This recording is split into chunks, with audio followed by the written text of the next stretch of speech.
Okay, so section B, this is going to start to feel a little bit like math class. So let's see what happens here. This is your homework from the other night. Okay, so what is a probability model? So it's a description of the random process, consists of two parts. A list of all possible outcomes. That's called the sample space. We used to call that the sample space when we were in Algebra 2. And then the probability of each outcome. Many times it's the same probability of each outcome. Sometimes you'll have a little table and you might say which one's more probable or something. The list of all possible outcomes is called the sample space. So that's the list of all possible outcomes. An event is a subset of the sample space. So one event is one of the items in the sample space, one kind of outcome, so to speak here. Many events. So if you roll 2 die, you probably know, I like to think about it like this. This is the counting principle. When you roll 2 dice, there's 6 options for the first die, and the second die has 6 options. So there'd be 36 different options. If you listed out all of those options, they would look something like this. 1, 1, 1, 2. I like being very systematic, like the way they did this one, where they did all the 1s first, all the 2s in the second column, all the 3s, all the 4s. Usually helps to be systematic when you're writing out the sample space. It saves you time when you're looking for the results. Just try to be systematic when you do that. And so that's the sample space. That's half of a probability model here. So, and the other half is saying what's the probability of each roll? It's 1 out of 36. So one possible event is rolling. So what might an event be? Rolling 2 dice with a total of 5. So if you kind of look through the list, you can see like 4 and 1, 2 and 3, 3 and 2, 4 and 1. Those are the only ways to get 5. There's 4 different ways out of 36 ways. And so you would, list those out and write the answer there. 4 out of 36, which is 0.1, repeating, or 1/9.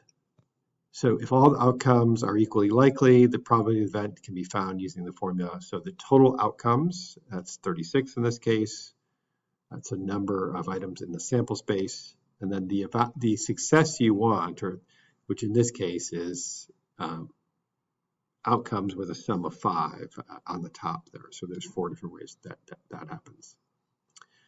Has 3 equal sections, red, blue, and yellow. So, okay, so we have a third chance for each one.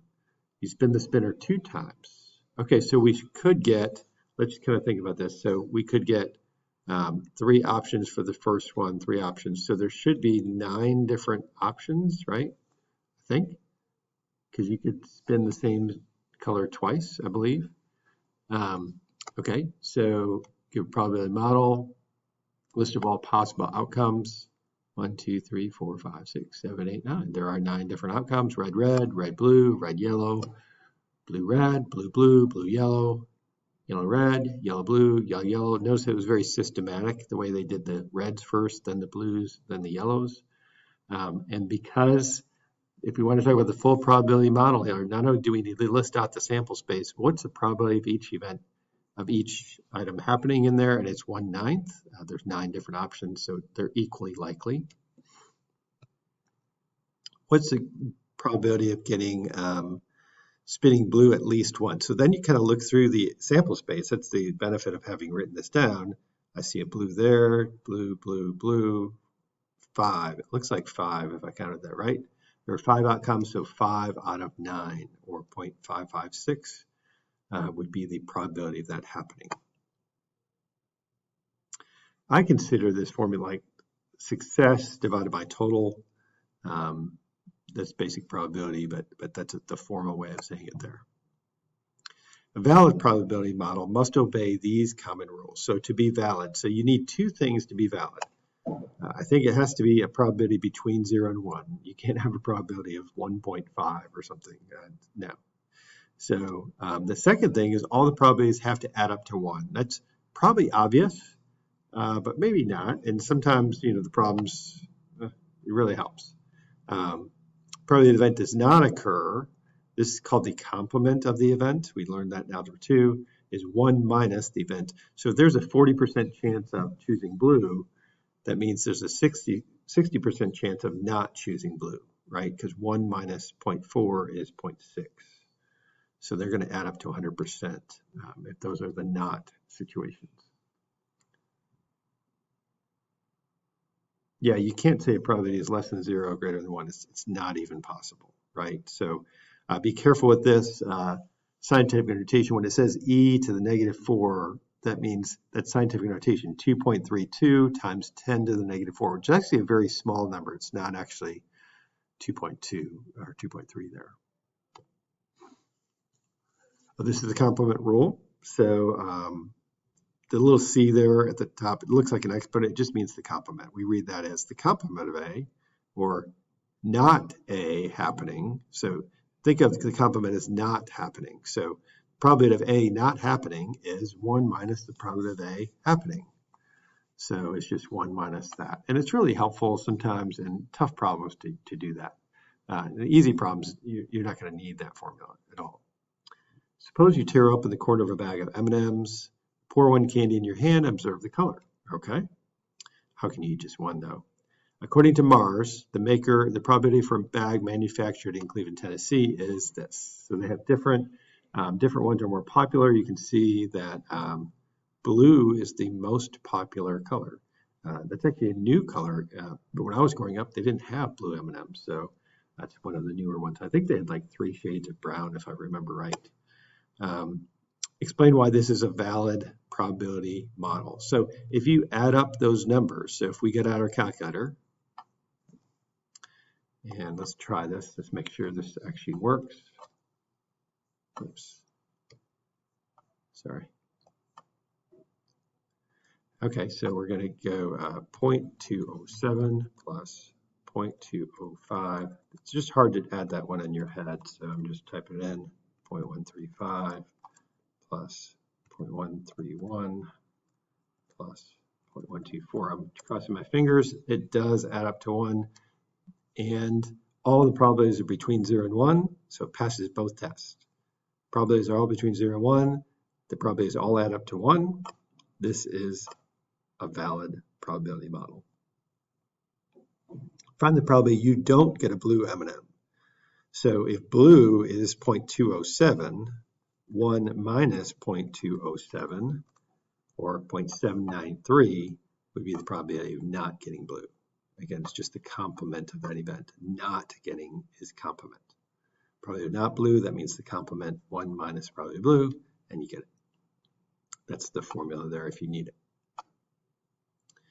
2 events A and B are mutually exclusive. That means they cannot happen at the same time. They have no outcomes in common. They cannot occur together. And in other words, the probability of both of them happening, A and B, is absolutely 0. There's no chance that happens. The addition rule for mutually exclusive events is just you add them up. So and usually these are or statements for mutually exclusive, and you're just literally going to add them up. If there's no overlap, you just add. So that's a very simple formula because there's no overlaps. You don't have to worry about the overlaps. You just add up the probabilities. You pour candy into your hand, observe the color. That's the probability model. Find the probability of getting orange or brown. Is it possible to get orange and brown in the same M&M? I don't think so. So those are mutually exclusive events. So I'm just going to add the probability of orange, 0.205, the probability of brown, 0.124, whatever that adds up to be, 0.329 would be the result. It's just adding those up. That's easy. Another word for mutually exclusive is disjoint. I want you to know that just because they might use that term. Maybe tempting just to write, oh, that's absolutely true. So even this one, you might go, well, I did that in my head. I got 0.329. Or you did it in your calculator, didn't show you work. We want to see that work. The 0.205 plus 0.124, if you haven't caught on to stats, we like to see that little bit of arithmetic. And it also helps you, like, sometimes students have that part right, and then they had it wrong in their calculator, and they get the wrong answer, so you might get partial credit or sometimes full credit for showing that work. But you might lose points for what we call a naked answer. Just, it's correct, but it doesn't have any stuff with it, right? So how'd you get that answer? We don't know. It just happened. Okay, that's the end of the lesson. Again, most of that hopefully was somewhat reviewish from Algebra 2, if you did probability Algebra 2. Four-sided dice are made in the shape of a regular triangular pyramid, a tetrahedron, so that 1, 2, 3, and 4 are equally likely to be rolled. Suppose you roll one fair four-sided die and one fair six-sided die and find the sum of the faces on the dice. Oh my goodness, so there's just a lot going on. Okay, so 1, 2, 3, 4. So one fair four-sided die and one fair six-sided die. Find the sum of the faces. So give a probability model. So I haven't worked this one. I'm just thinking about it. So if I read that right, I'm not positive I did. So the first dice has 4 options. The second dice has 6 options. So there should be 24 different ways to do this. So then you would start listing out the possibilities. 1, 1, 1, 2, 1, 3, 1, 4, 1, 5, 1, 6, 2, 1, 2, 2, 2, 3, 2, 4, 2, 5, 2, 6, 3, 1, 3, 2, 3, 3, 3, 4. Sorry, get sloppy. And 4, 1, 4, 2. I think these are going to be last ones, last column anyway. And there should be 24 of those, 6 times 4. Give a probability model, and the chance of each one, you would write the chance of each one is 1 out of 24. It's equally likely. Say that in words. So that's the chance of each one. That's the probability model, I think. Let's see what they'd said. Okay, so they listed out, they should have said something like probability 1 out of 24 for that, for the probability model. Define event A as rolling a sum that is a prime number, 2, 3, 5, 7. Okay, so which ones are going to add up to be a prime number? 1 plus 1 is, so I mean, you could just, start looking at it. 1 plus 1 is 2, that's prime. This is prime. 5 is prime. 7 is prime.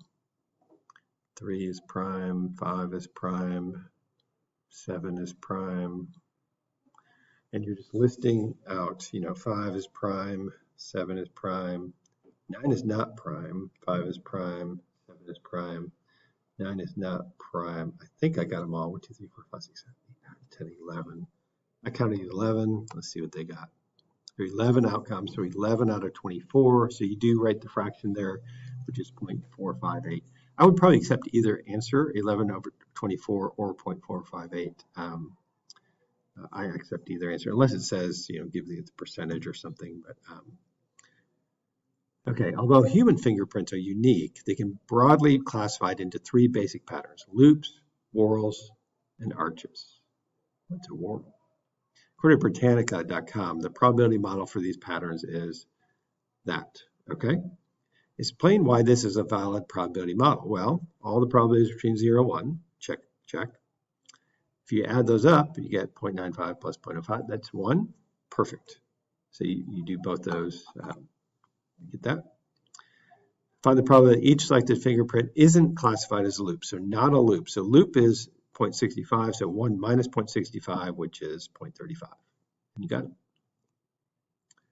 Finally, find the probability that a randomly selected fingerprint is a loop or an arch. Are those mutually exclusive? I think those are different. Those can't happen at the same time.